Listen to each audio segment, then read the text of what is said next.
This is Sportswrap Overtime. Welcome in. We are brought to you by HII, built in America for America. Craig Loper, Brian Parsons, Jeff Snyder here. And we got a good special show. We do them twice a month. We call them Sportswrap OT specials.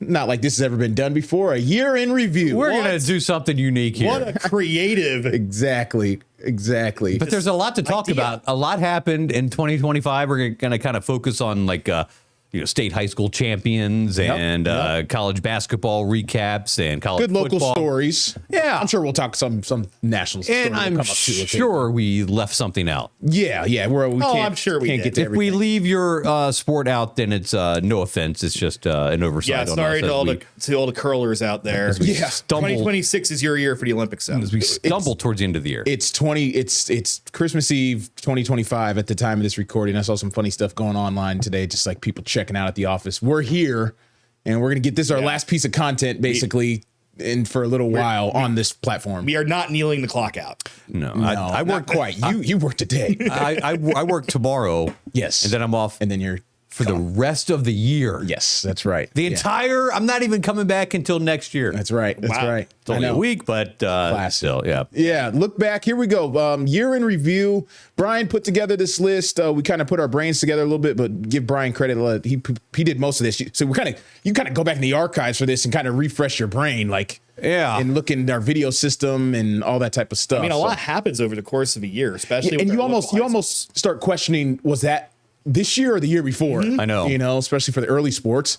We're going to start with high school basketball. Like March Madness. To illustrate how hard it is to win a state championship in high school, even though there's 6 divisions, so 12 if you count boys and girls, we only had 2 state champions in basketball. Yeah. I think the year before we had 3 or 4. Yeah, because we had Hampton won, Woodside, PA girls, and see again. There was someone else. Lake Taylor was in it, but they lost. So, how about it's Green Run Class 6? Green Run Class 5, and it was their first ever state championship win in basketball. Yeah, at the Siegel Center, man. You were there for this one? Yeah, they beat Albemarle 43-41, and it was the finish, probably the best finish I've ever shot in a high school championship game with these stakes. Great finish. I mean, it was an actual buzzer beater. So what you have going on here, back and forth game. So Albemarle. Yep. Right here. This was like 2 seconds left, right? Now they tie the game up. No timeout. So we got a tie ball game, and you're thinking, okay, we're going to overtime, right? Cass Jackson says, no, we're not. Oh, that was a tie game, and then he hit it. And that's the buzzer beater. And that was the buzzer. The walk-off winner, Cass Jackson, leads Green Run to their first boys state basketball championship. Man, it was so awesome. Yeah. It was so cool. Look at him. Yeah. What a game. Then I'd seen him play during the season, and Me too. He was a fantastic player. Yep. So there he is, and we talked to an excited Cass. Look at it here. His teammates come up, and we're going to take another look at the buzzer beater, actually. Here. Okay. Let's get one more look at it. I remember. It was so nice. We want to see it twice. I remember, Parsons texted us, James and I, in the group afterwards and was like, oh, my God, great. And I had already seen it on Twitter. But, just what a thrilling finish. So this bucket ties it up. Yeah. Yep. Albemarle ties it up. And then I don't know if they had any timeouts, but you could have called a timeout there. But in that situation, oh no, they could have. They did have a timeout. I think. What a great coaching decision. Kenneth Harris said, "No, we're going to give it right to Cass." Yeah, don't let the defense set. Right. Yeah, and plenty of time. And I'm glad. There's a lot going on when you're shooting that. Yes. So I'm glad I kind of kept it steady and kept it nice and didn't double punch. Didn't double let it play out. Yes. So let's roll the post game with Cass and Coach Harris. One thing we always practice: if they score at the end of the game, get it out quick because they're most likely celebrating. So we got to get it out quick and go get the game-winning shot, and that's what we did. It means a lot. It's legendary. It sets the standard for the next years, for the next 5 years. So this is the expectation for Green Run. And I said I ain't going to call no timeout because I know that ball going to Cass Jackson, and Cass has been doing it for us all year. So I knew what was going to happen. I turned around and looked. I said all he has to do is make a layup because he's going to get to that basket. The very off-balance layup. Yeah. Kind of twisted his body around a little bit. What trust coach had in him. Mm-hmm. He knew it. He knew it. And he probably read the situation. He's like, I trust this guy with the ball. Drive the lane. Yeah.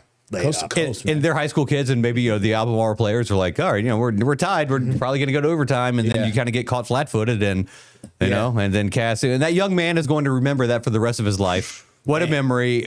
Senior year. He'll always be in Green Run lore as the guy that did it for them, man. It was so awesome. I think I did did they play state semis at VCU as well, or no? Or no, the semis are here. Okay, because I went to that. I think I went to the state semi game. Oh, no, the semis are there. Are you sure? Yeah. So I probably went to the state quarterfinal game at Green Run, and it was packed, and they played someone local. I'm forgetting who they played, but Or the semis. No. Because I go back. No, because I usually go 2 days.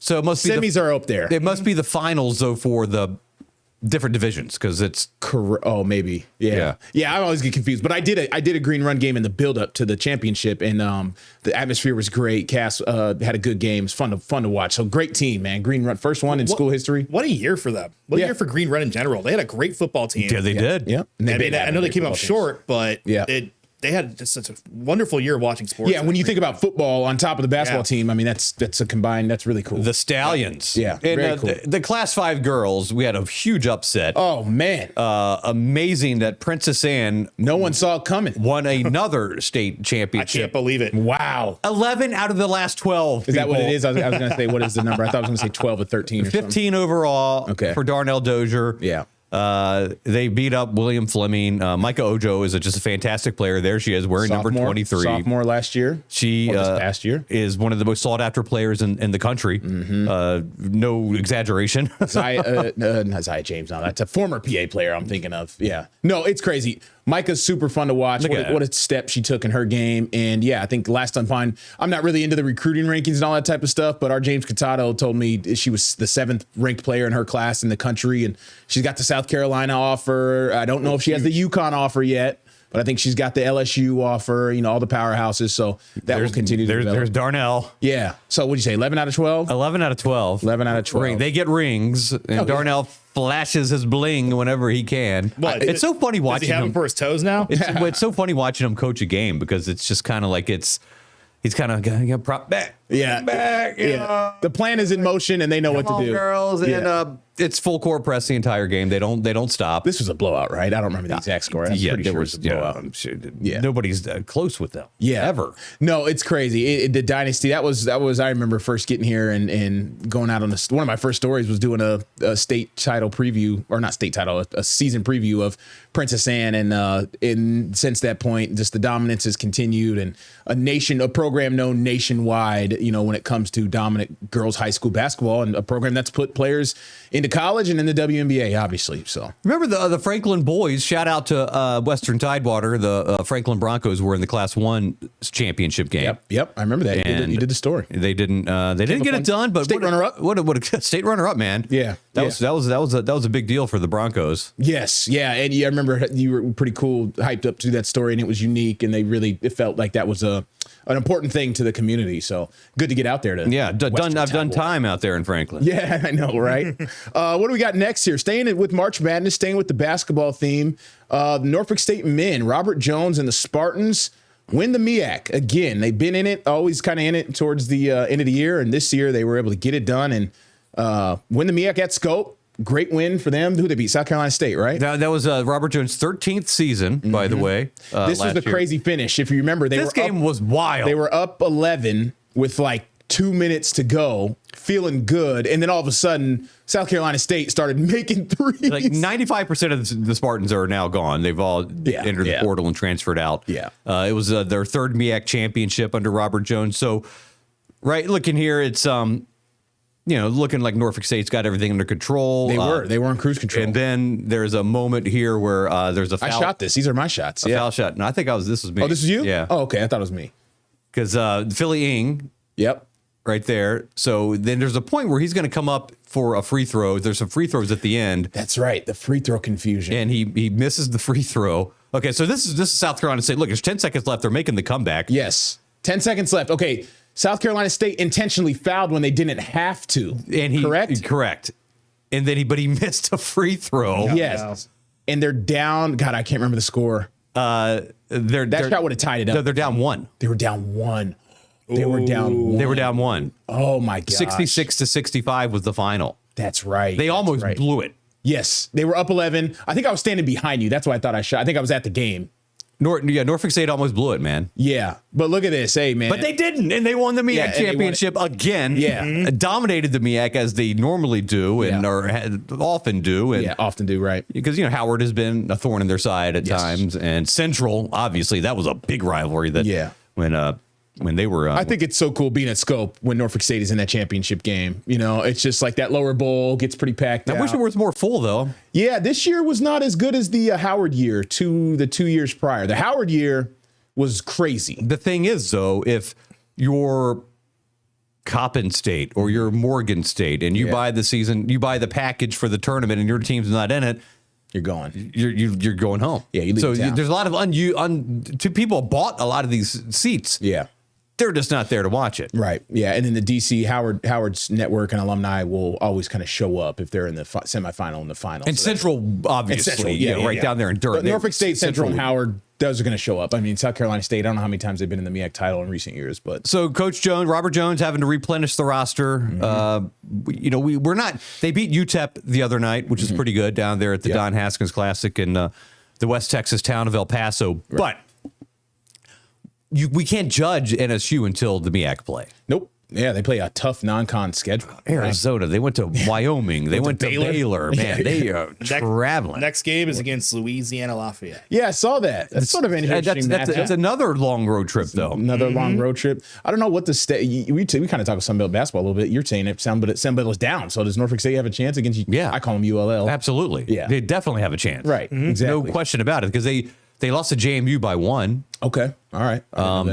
Yeah. Yeah, I'm just, man, the Sun Belt. Cajun Dome down there. The Sun Belt's just not a great basketball conference, man. Right. Yeah. Old Dominion sacrificed basketball for football. Right. Cyclical. It's all cyclical. Excuse me. What do we got next? We're going to stay at Scope, I guess. Yep. Top 25 moment, not top 25. A look back at 2025. NSU women, man, a third straight winning the MEAC title. What a year for them. This team, Diamond Johnson, Kiera Wheeler, I think they both averaged like 20 per game. I don't know. I don't remember which one of them ended up winning MEAC Player of the Year. One of them did. I think 30-4 record. They were 30-4. Wow. I think Kiera was Defensive Player of the Year. I think Diamond was She's Player at West. Kiera Wheeler now at West Virginia. Yep, that's right. They said Diamond. They beat Howard. Knight Fields as well. They beat Howard in the MEAC championship game. And it's just such a good season. It's such a good run for their third MEAC championship in a row. Yeah.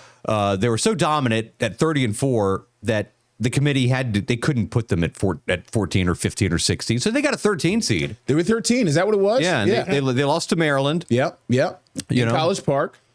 Yeah, that's right. God, that's good. I mean, just to get a 13, though, is huge. Because for the MEAC? For the prior 2 years, 90% sure they were 16-16 or 16-15. So to get the 13 line is really impressive. Very good. 30-4 will do it. 30 wins. 30-4 also gathers the attention of administrators and athletic directors and presidents all over the country at bigger institutions like, let's say, the Southeastern Conference and Auburn, where Larry Vickers is now the head coach. That's right. Yeah. We were happy to see Larry get that opportunity, man. When he did his opening press conference, he thanked Norfolk State, everybody, and what a step up. Can we look up? I don't know his record. I don't want to put him on blast here. They were 10-3. They're 10-3. Wow. Yeah, before SEC play started. Yeah, they had a 3-game losing streak, but they were all like a couple of points. It was really okay. All right. It was really close. What a dynamic. I mean, he's already got 10 wins, man. That's really good. 10 wins. They play Tennessee here coming up in the next week or so. Yeah, they're going to have a lot of those, man. They with play the SEC. Texas. Oh yeah. Texas. LSU and the SEC is stacked. South Carolina. I wonder for like Coach Vickers. I was very curious, with Kiera, you would think the connection would be straight to Auburn, but I guess maybe not. So well, the picture she tweeted from West Virginia was her holding her hands in the air and money falling down. So if good for her. If that's the motivation. Yeah.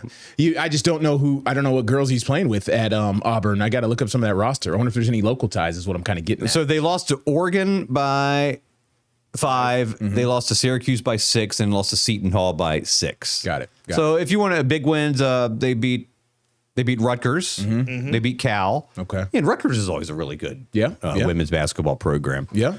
Good for Coach. He was so great to us, man. He's like, 6'7". He's huge. Yeah, he went to Ocean Lakes. Beautiful wife, beautiful kids, man. Just soft-spoken guy, but also a hard coach that knows how to win. And they needed him. I mean, you know the history. They needed him when he took over, and what a job he did, especially in the last 4 or 5 years. Yeah, they were on hard times when he came in, and right. he was an assistant with Robert Jones on the men's staff. Correct, right. And then got the call to become, I guess Marty Miller was probably the AD at the time and said, no, we need you to lead these young women because we're a basketball school and the women's basketball team is not holding up its end of the bargain here. Right, so right. Yeah, and the women for the big games too.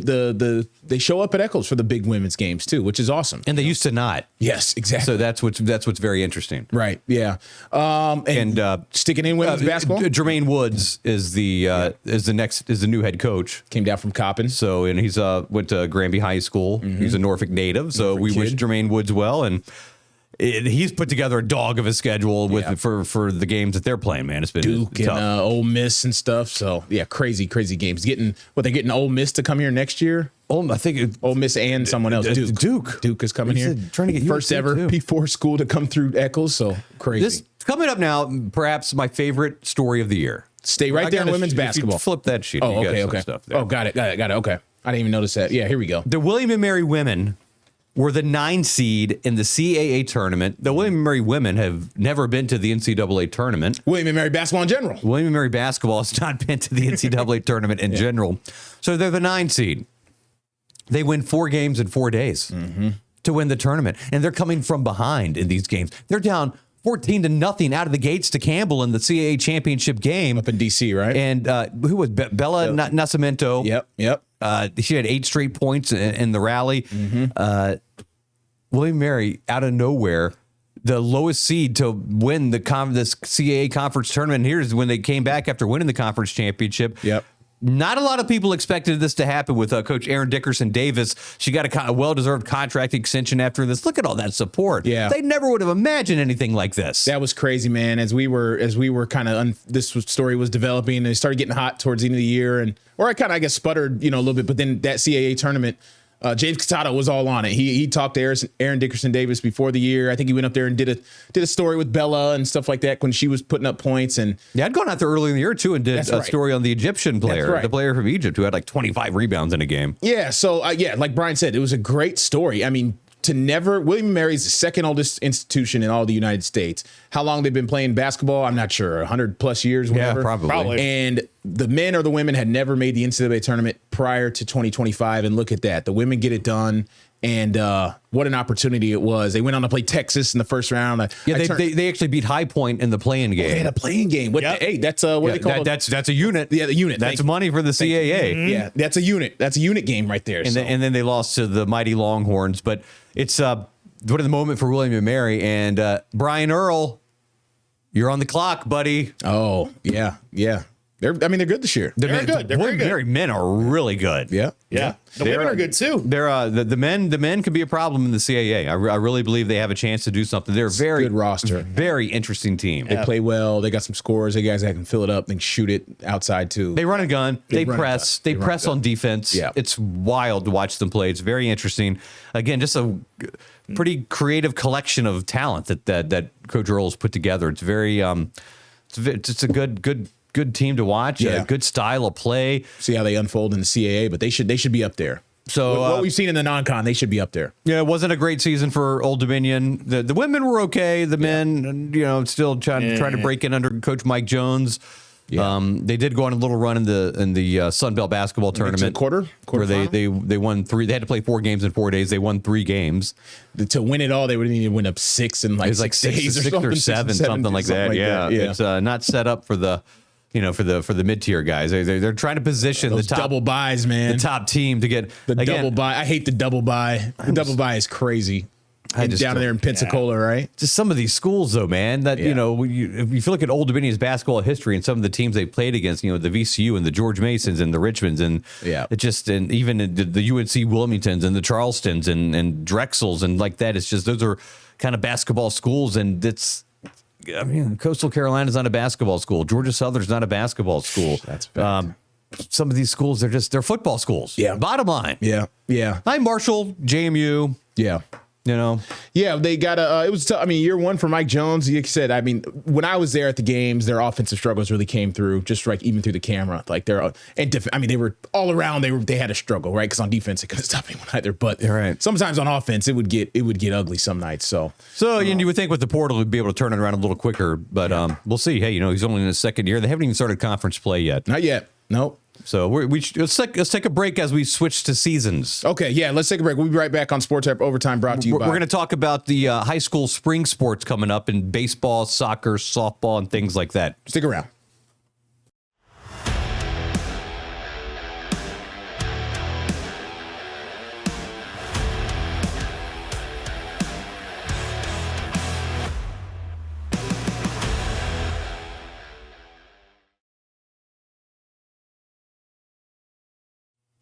All right, welcome back to Sportswrap Overtime. This is a Sportswrap OT special. Craig Loper, Brian Parsons, Jeff Snyder, and we are brought to you by HII, built in America for America. We just talked about our winter sports, excuse me, in 2025, we hardly knew you. What do you mean? It's already over, Oh, man. 2025, It's already yeah, over, man. It just It's like quick. I was just kind of getting settled in 2025, and now it's like you find out it's over. It's ridiculous. What man. happened? No, it's how it works, man. Time's always speeding up on me. We've probably been busier than ever this year, but Yes. to watch this and Yes. and That's you got exactly what it is, all your too. stuff, We're too. doing this once a week. We're Yeah. doing the specials twice a month. We're pumping out a lot of content, trying to get to a lot of places, trying to do, the traditional stuff, but then find cool, unique stories. It's a lot. It's a lot. Yeah. So, In sports, we're always busy, but it's kind of like, the time of year, it's the year. same thing every year at the same time. So Correct. it's a little bit of that, the old Groundhog Day. as the calendar turned towards the spring, April and May, spring high school sports we're going to get into here. Class 5 baseball, there was a thriller in the Class 5 state title, man. Ocean Lakes. Were this you at this game? Yeah. Yeah, this was you. Yeah, that was a good one. 2-1 in extra innings in high school baseball. The two Beach District rivals going at it, man. And the Dolphins come up with the win against the Falcons and 2-1 in extras. And wild finish, Brian. Take us through it. Yeah, it was a blistering hot day in Richmond. This is Ocean Lakes. They had to throw this pitcher on who hadn't pitched in a while. I think he had an injury or And something. he was lights out. Yeah. He was great. It was a pitcher's duel as it came down to extra innings in this one. So, when we're showing highlights like that, defensive plays, it's because the defense was keeping both teams in the game, Right. Yeah. Right there, look at that nice double play. Yes. There to end the inning. And then, good. These are two really good baseball teams. They had played. This was their third meeting of the year. Yeah. Yep. So, and I think they split. I could be wrong. I thought they split in the regular season, or maybe Ocean Lake swept them. I can't remember. Was this the winning run? Not yet. No, not yet. Or is it? I'm not sure. We'll find out here in a second. Look at him hustling Because home. they Oh, got- that's a great shot. got- Oh, he's out. Yeah. No, he's not. Oh, he wasn't. No, There was a review. Because yeah, right. Yeah, no, he was safe. Yeah. Because of something about with the runner on second. Okay. There was a interference on the second base on the path. yep. On This the is a base sack path. fly. Then that's the game winner. Here's right the there. sack and fly Yeah. fly to win it 2-1. Yeah, that's right. And this head first slide and Ocean Lakes coach Pete Zell, the Dolphins win their first ever state baseball championship. So Yep. a thrilling moment. Pete Zell, longtime coach there. He'd been at Salem before. He joined us on Sportswrap OT. Yeah, he did. They came into the studio. There they are, the proud champs. The only baseball champion from the area. Yeah. Last year or this past year. Yeah, no, Is that kind of shocking? Because the pedigree of these players. It is, but again, it's like we say, it just goes to show you how hard it is to do it. Yeah. I can't remember in recent years if we had multiple baseball. We had Cox one year, Ocean Lakes. I thought we had, did Gloucester get one? What was it? No, that was York. Yeah, they were on the road though. That's why York got one. Yeah, York got one. I think York got one last year. So we've had them. I don't know how many schools. FC Pocosin is one of you. Yeah, exactly. FC, I believe. Oh yeah. FC won it last year. Western Branch. Yeah. So we've had some teams. But yeah, Ocean Lakes, man. Dominant and great. What a thrilling finish. What we talk about remembering state title games, man, those kids will never forget that. Remember that we walked it off in Extra the bottom innings. of the ninth? I know, it was so good. And how cool that was. So, and Coach Pete Zell was awesome when he came in the studio and took us through it play by play, pitch by pitch. Really, it was really fun. So, So in class, good. Western Branch did not make it to the championship. No, I thought no. that they'd made it to the championship, but they did not. Okay. So. And boys soccer, Class 4, Jamestown 1-0 over Blacksburg. The 6th state title for the head coach, Phil Geyer. Did I say that correctly? I think I did. Jamestown's a soccer school, man. We should have some video of at least the kids kind of holding the trophy. We weren't able to make it out to the game, but we go out usually to try to like honor these guys that win the state titles for all the hard work that they do. They deserve the accolades, even if we can't make it out to the game if it's on the other side of the state. You know, Right. we can't go everywhere. We can't be everywhere. No, yeah, and they're far out there too. Those some of those other games on the other side of state, 4 or 5 hours away. But how about that? You know, we've produced some good quality boys soccer champions in recent years. Yeah, we really have. I mean, it's a proud area for soccer. Obviously, the beach has the history, but these guys, man, look at those uniforms. Cool. Those looks like some MLS uniforms or something. Those are fancy. And shout out to the Shore. Yep, My guys up on the Eastern Shore. definitely your guys. It's been they keep bringing me back to the Shore, man. That is very true for years now. It feels seems like. crazy. Chase Baxa, the head coach, they won the Northampton wins its second state championship in 3 years. They win the Class 1 state championship. There they are. There's some of the guys. I feel like I've gotten to know some of these guys over the years. And they dominated Eastern Montgomery 7-1 to win. Crazy. I mean, they are just like lights out, and they'll up the competition. They'll play some of the top teams. Yeah, I remember you saying that. The great Bridges of the world. And, Yep. they're not. They don't shy away from the big dogs. Love that. Yeah, the fact that they play in that non-district schedule, some of the big teams. I mean, Great Bridge, all that. It's Class 6 and they're Class 1. Yeah, man. That's crazy. But So, they've got some soccer players. Coach Chase, he's built a little dynasty there, and nice facility. there it Look at is. the track is nice. They're building a new school. Okay. Oh, that's right. That's right. Essentially, Yeah. So there's a lot of construction going on there. It's I always love driving up there, man. Yeah. It's always Yeah. pretty cool to drive over the Bay Bridge Tunnel. And When we have the small schools, win the state titles, man, it's such a tight knit community, and it's there's not that many people there at the school, so it means more. I think the kid said in one of the sound bites, like they got the band celebrating them when they came back. Or yeah, like that in Monday school the morning they next came day, back. It was announcements and all that stuff. I mean, those are just moments, and that they're going to cherish. And maybe they don't realize it now, but Right. Yeah. you're not gonna have that feeling again. No. You're just not. You're only in high school once, man. So good for those kids. On the girls' side of things, we had a girls' soccer state champion, Class 2, Poquoson, the Islanders over Clark County, 2-1. Poquoson, man. Yeah, man. And everything. And everything, man. Baseball, soccer, boys soccer, girls soccer, football, like Wrestling. the athletics. Something's in the water in Poquoson with the athletic programs, man. That's a good sign when you got teams competing at high levels. Pocoson's a nice place. It's a well-run operation. Good kids there. Yeah. It's one of those things. It's like you're thinking, Poquoson. It's not that far. No, it's not that All far. the way over there. It's not that far. No, they're not. And I'll tell you, It's next to Hampton. I'm treated very well every time I'm there. Yeah. I'm Oh, treated yeah, yeah. very You've been well up every time I there for a shoot lot of game. games. So Oh, yeah. our analytics tell us that they watch Sportswrap OT in the 10 count regularly. That's in right. Poquoson. Oh, do they? Our data says that, so they must recognize you from that that. must be it. That's probably what it is. That right. must be it. Yeah, the Poquoson middleman's always jumping for the football games. I've only been up there a couple times. I kind of stay close to the studio, but when I went up there, a couple people came up and said, "Man, we watch every week, man. We're so glad you're here. Do you need anything?" And I was trying to help me out, and the band was great. And, Yeah, I feel like we give them good coverage. oh yeah, You know, we do. Now we're going to go to June. Was it June or July? I don't I remember. think it was June. I thought this was May. No. Was it June? Harbor Fest was going on. Sounds like June. I think it was June. That's June. Harbor Fest was Yeah. going on. Do you Yeah. remember when I ran into the Yeah, De yeah. Los Santos? Yeah, it was Oh, June. So in the build-up, Keyshawn Davis was going to have his second homecoming We fight could have some B-roll here. at we do. Scope, fighting Edwin De Los Santos, lightweight here. I did the press conference this day, so this was 2 days before the fight. Technically, I think this was on a Wednesday.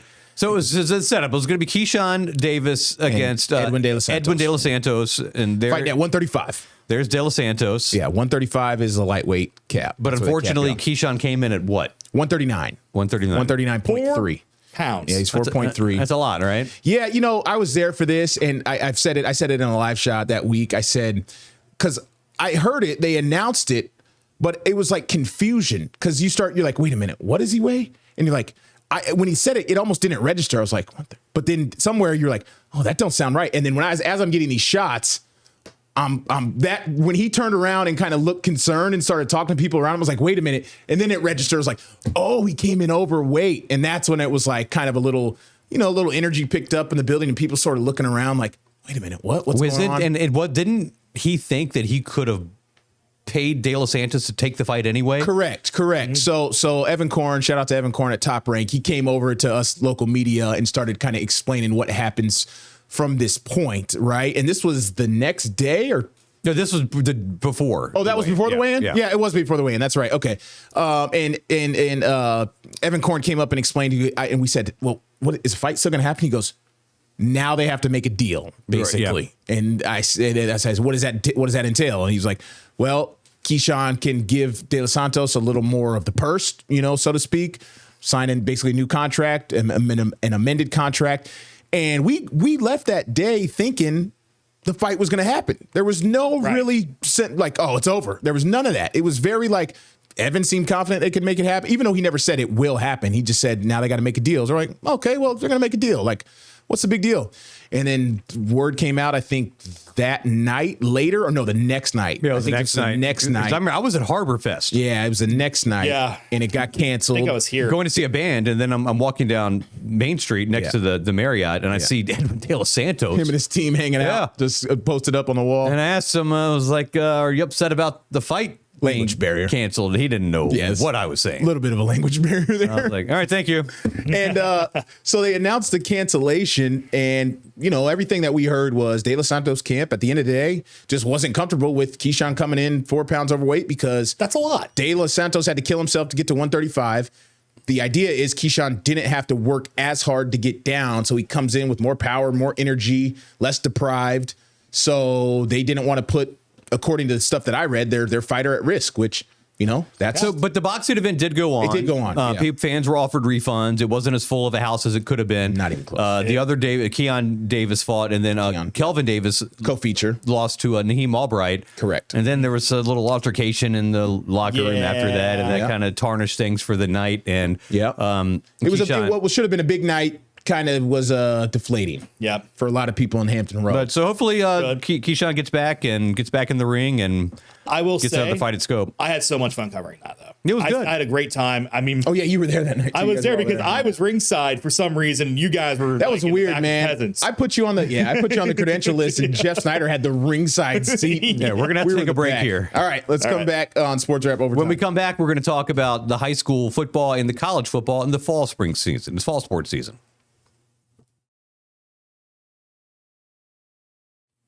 All right, we're back on the Sports Wrap Overtime Special 2025 year in review. We're moving on to fall sports. Field hockey, Class 5, Cox over First Colonial, 2-0. Yeah, two field hockey dynasties in Hampton Roads, and this one goes to the Falcons. But if you want to talk about a field hockey dynasty, look no further than Class 3 and the Tab Tigers. They won their 5th straight state title, and this is actually video from the previous year because we weren't able to make it all the way to where their championship game was this year. But folks, they are so much of a dynasty under head coach Wendy Wilson. The Tab Tigers have won, are you ready for this, 113 games in a row. Nationally ranked. That's 113 games without a defeat. It's like 5 years. Yeah, it's a lot. 5 years, something like that. Some girls don't know what losing's like. No, they don't. They legit. They don't know what losing's like. They don't know what it's like. No, they really don't. And so we definitely wanted to give a big shout out to the field hockey dynasties of Hampton Roads. Gloucester also won in Class 4. Before we move on. Gloucester, big field hockey hotbed here. Where I'm from, not even a sport. So let's move on to high school football, where 3 state champions were crowned. Oscar Smith in Class 6, 6 state titles since 2008. They go back-to-back 44-0 over Stafford. Just a heck of a year for them. Much different than the previous year when they had to win on a final play. Oh, yeah, against James Madison. That was a wild one. A no-doubter from the beginning as the Tigers go to James Madison University out there in Harrisonburg. That's where they played the game. And Lonnie Andrews, Travis Johnson, and the guys, Travis Drayton Koval, they get it done and they hoist the trophy in the end. Yeah, Travis Johnson going to Michigan, Jaden Koval going to UVA. You got Lonnie Andrews that's committed to UVA. Just there's a player who's going to Buffalo, going to Old Dominion. It's just another 13-1 on the year. Star-studded cast for Coach Chris Scott, as always, as is normally the case. And I've brought it up. I said, do we take Oscar Smith for granted? They're so good and so consistent with winning that it's almost like we just kind of expect it. So. And they, like I said, their opening loss was to Gonzaga out of D.C., and after that, they ran the table. They didn't lose again. So. Class 5. Class 5, what do you know? I mean, this was – there's an argument to be had, and I don't know, we don't have enough time for it, but is Maury the best team in the state regardless of class? How do you know they're better than Oscar? No, I know. Again, we're taking Oscar Smith for granted. You're assuming Maury's better than Oscar Smith. I'm just saying, I read the Facebook comments and I see that's kind of what people think out there. Yeah, there's some Facebook comments. But as a fan, God, I want that. There's only one way to find out. There's only one way to find out. Schedule the game. Schedule the game. Get it done. You don't think, if you want some booster money, some money for the program to buy maybe some new helmets or some socks or gloves? Maury played 3 non-district out-of-state opponents this year. You don't think they could take one of those 3 non-district games and play Oscar Smith week 2 of the year? Verina's as much of a test as Oscar Smith. Exactly. Just play the team in the area. But you know what? It might be tough because Southeastern District is bigger, right?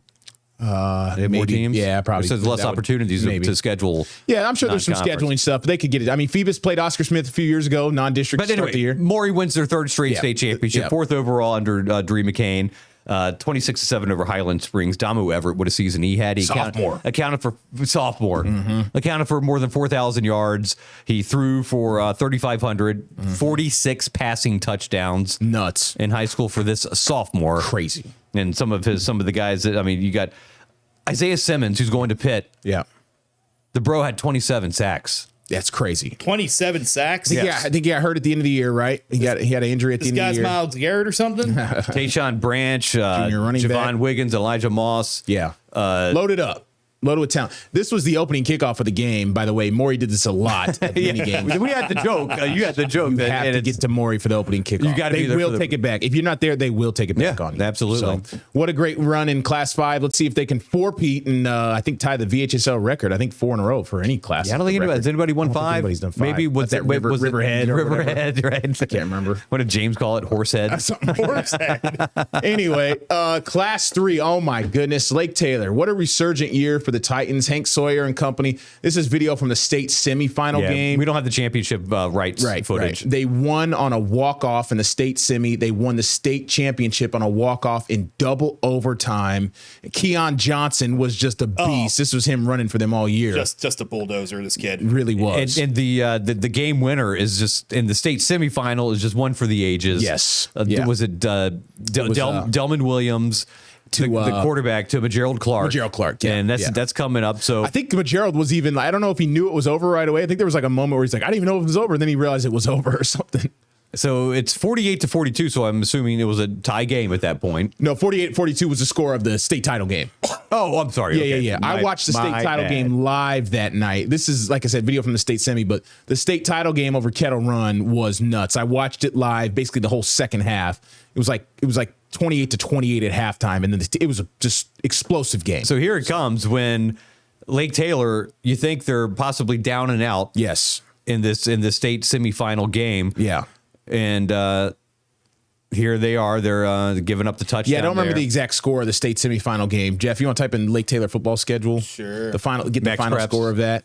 See what that looks like. So they're the Lake Taylor. For context, here it is. Yeah, here it is. This is the game winner. Yeah, look at buying time, dude. And all of a sudden, nice little spiral, double coverage, walk-off game winner. Nuts. This game was the Magna Vista game? Correct. Magna Vista, yeah. So it's 27-21. 27-21. So it was tied. It was tied at 21. Yeah, they beat Kettle Run in the championship game in double overtime. Yeah, yes. I watched that. Yeah. This game was it was tied, and then they won it on there were 7 seconds left when he threw that pass. We're all over the place. We are all over the place. Let's go. We're going to move on to college football. Start with Norfolk State and the Michael Vick experiment. Yep. In year 1. Yep. 1-11. 1-11. The only loss or the only win was Virginia State, Division II Virginia State. Rough year. In overtime. Yeah. Some of the bad losses. They lost to a very bad Sacred Heart team. Wagner, Hampton, Wofford, Morgan State Morgan State's only MEAC win was against Norfolk State. Hampton's only Division I win was against Norfolk State. Yeah. I mean, it's just you can't sugarcoat it, man. We got to be critical here. And, man, it was bad. Fired the defensive coordinator in the middle of the season, fired the DB coach. And we didn't even know they were actually fired for like weeks. Yeah, officially, I guess. But no, it was rough to watch. We're there. We're doing our jobs. We're at the games. And there was a lot of disconnect, to say the least, with the execution on the field, the talent and the scheme, and something just didn't click for them. So you hope they can turn it around, but 1-11 is not what anyone expected. I mean, for me, for the perspective I see is their offense could seem to be able to move the ball. Correct. And maybe put up some points, but that defense, man, something was way off. The defense is giving up way too many points. It was way off. And I think Coach Vic would admit to they played undisciplined, man. They played undisciplined in the sense where they averaged a bunch of flags. One of the games I was at, that flags. Yeah, exactly. Wasn't it like 20? I don't remember what it was, like 17 flags in a game. I mean, 150 yards. It was just a lot of flags a lot of times, and for false starts, for offsides, for illegal procedure, for illegal formation, all this type of stuff that just really held them back. But the defense was rough. And the bottom line is it starts with the head coach. Yeah. And I don't care whether it's Joe Gibbs or Marv Levy or Bill Belichick. I mean, when you have a bad season and things like that happen, it falls on the shoulders of the head coach. Yeah, it was rough, man. 1-11, no one expected that. So we want to move on, keep going to across the street here. Old Dominion, a much more successful season. Ricky Ronnie put together a 10-3 season and a Cure Bowl win over South Florida. Craig and I were there just last week. Seems like just yesterday. Yeah. It kind of was. Yeah, kind of was. Yeah, 24-10 over South Florida, man. And the all-important 10th win is so cool in college football. You could tell in the build-up to this, it really meant something to them to win a 10th game on the season. Even though 90% of the offense is in the portal now, but that's what happens when you go 10-3. Yeah, exactly. You're going to get the attention of the big programs, and they're going to want to pluck your guys. They want to pluck your guys because your guys know how to win and they're talented. So, and a lot of these guys have no ties here. Some of these guys, the receivers that are leaving, they were from a community college in New Orleans. Yeah, Ja'Cory Thomas, man, he was only here 1 year. They didn't come here to set up roots. They came here to get to a Power 4 school. They didn't come here to play school. Yeah, right. Classic card. And you just can't. You can't begrudge them for trying to play at the highest level. And you know what? These coaches, that's on Ricky now. He's tasked with reloading the roster. They got a job to do. They'll recruit, they'll find, they'll scout and pick up the next transfer and the other high school kids they feel like they can develop in a year or two. So Quinn Hennicle, the quarterback there, played in place of Colton Joseph, who had already entered the portal. Or plans to enter the portal, which doesn't open until January 2nd officially, but guys, I guess, can announce their intention to do it. But, we talked about it in the last Sportswrap OT. There's Chris Trinidad, what a great player he's been. I think he could be a potential NFL player. What you're saying. I haven't looked it up to see if he's on anybody's draft board. That will come out later. Eye test. It was a great time. It was a great event. It was a great season for Old Dominion. Jaleel Colbreth, he's in the portal. Yeah, but he's in as a grad assistant. He already did. He graduated from Old Dominion. He's only got 1 year of eligibility left. Great operation at the Cure Bowl. Orlando was a great place. Fun times. They did a good community stuff down there. They went to Disney World. They went to Universal. They went to SeaWorld. And bowl game memories, man. Ricky Ronnie always says you want to get playing these bowl games to have 3 extra weeks with your guys. So these guys can take this memory and live with it forever. When he did his ESPN interview, he's like crying. Was he Quinn? No, Ricky. Oh, was he? I guess I didn't really. Why is he always so stone faced with us? I don't know. With the local media, he sees us every week. Our faces are. He's never the closest. I got him to anything like that was when he beat Hampton in his first win. Oh, wow. Okay. And I was like, there's only one time this is ever going to happen in your entire life. Right. There's only one first win. Yeah. I mean, what is this like, And that's crazy. But he doesn't like to show it to us, man. He doesn't like to show emotion to us. Right. And then you look ahead at ODU's 2026 schedule. He just signed a contract extension too. Yes. So. Good. Yeah. New deal for him. 2026, man, Norfolk State at Virginia Tech, East Carolina, UConn. So a lot to look forward to Old Dominion, see if they can reload it and win another 10 games. I will say for fans, and I've become an Old Dominion fan living here. You got to savor this one. 10-win season. Yeah, it's great. That's amazing. First one in 9 years. Yeah, it was an incredible season. They were so fun to watch. Yeah. They're going to remember this team forever. Yeah. And even I'm really into all of this, but when you're 10-3 versus, let's say 5-7, I'm just find myself so much more interested in the program and wanting to know more about it and wanting to know more about the future. And when they're 5-7, you're like, you kind of like, whatever. And then you turn your attention to other things. But when you have a season like this and you want to build upon it, and, they did such a good job with the portal last year. I'm very curious and dying to see the guys they bring in. And with this offense, even with the two new co-offensive coordinators coming in, this is an attractive place to play. It's almost like, hey, look, it is a stepping stone. Yep. You come here, you help put together a 10-win season, and then you can get your $500,000 paycheck from Pitt or whatever. Or whatever ACC school you want to go to, pretty much. No, it's crazy. Great year for them. We'd be remiss if we didn't mention the captains of Christopher Newport. What a year for them. 10-1, best season in school history in the 25th anniversary season of the program. And, man, they had a great – they 10-0 in the regular season. They lose the playoff game. They had a bye, and then so I guess that was probably the second round they lost in at home. But Town Bank packed all year.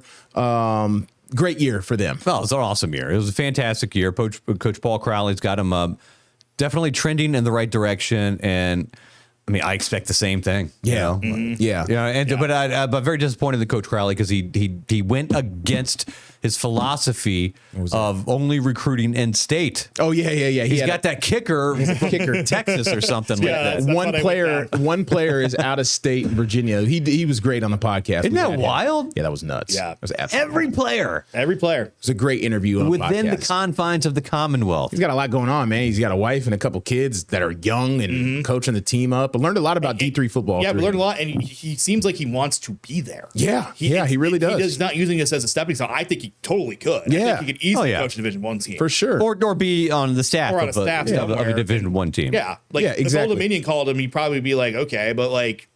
Yeah, he definitely he's a lifer at CNU, so he appreciates what the captains have done for him. His only other stop has been William and Mary for a few years. Yeah, he went to CNU. Yeah, exactly. No, played with Percy Harvin at Lansdowne High School. Yeah, CNU football, man. They got to fix up that defense too. Brian went to a few of their games. They got to work on their defense, but the offense is scoring a lot of points. Yeah, that's Division III football. That was pretty. But all the games leading up to that, they must have had some injuries because they were giving up some points there at the end, man. Yeah, it's a fun brand of football, though. I love watching it. It is. And the guys, they're good football players. Everybody's just a little smaller. Yeah, but their O line is really big. So yeah, only got a couple more minutes left here. Sorry if we missed you. We tried to get as many as we can here. Other general stuff, college football playoff is on the top of mind right now. We're curious when we look back at 2025, how the playoff might change after this year. Oh, it'll change. I'm starting to think the committee. I was thinking about this the other day. Just 12 teams. Screw all the rules and the AQs and all that. Just pick the 12 best teams and put them in.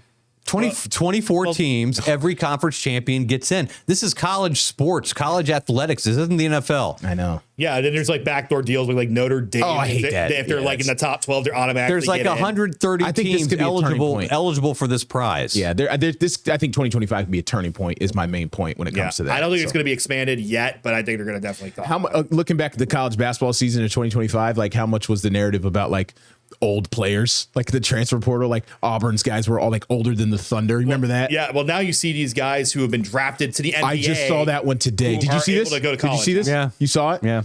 I'm so confused on that. LeBron? He was picked 31st in the draft, and he's going to somewhere, and he's 22. He's going to Baylor. The reason mid-majors were able to go to the Final Four when they did was because they had fifth-year seniors, and they were 23-year-old guys, and the UNCs of the world they had one and dones, and they were young, and there was a 3-year age gap between George Mason and Connecticut. Yeah. That's why VCU and Mason could go to the Final Fours.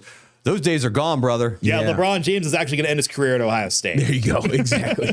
That is basically all the time we got of the Sportswrap Overtime Craig special. is going to Miami to see his Oregon Ducks. Flight is booked. I am going to New York City for 3 nights to see Fish to ring in the New Year's at the Garden. It's going to be crazy. I'm not doing anything fun. Your parents are in town. But I am turning 35, so. There you go. And your family's here. They'll be here in a couple weeks. Oh, a couple weeks. Okay, got it. Yeah. Well, happy holidays. Merry Christmas, everyone. Have a good one. This is Sportswrap Overtime. We will see you in the year of 2026.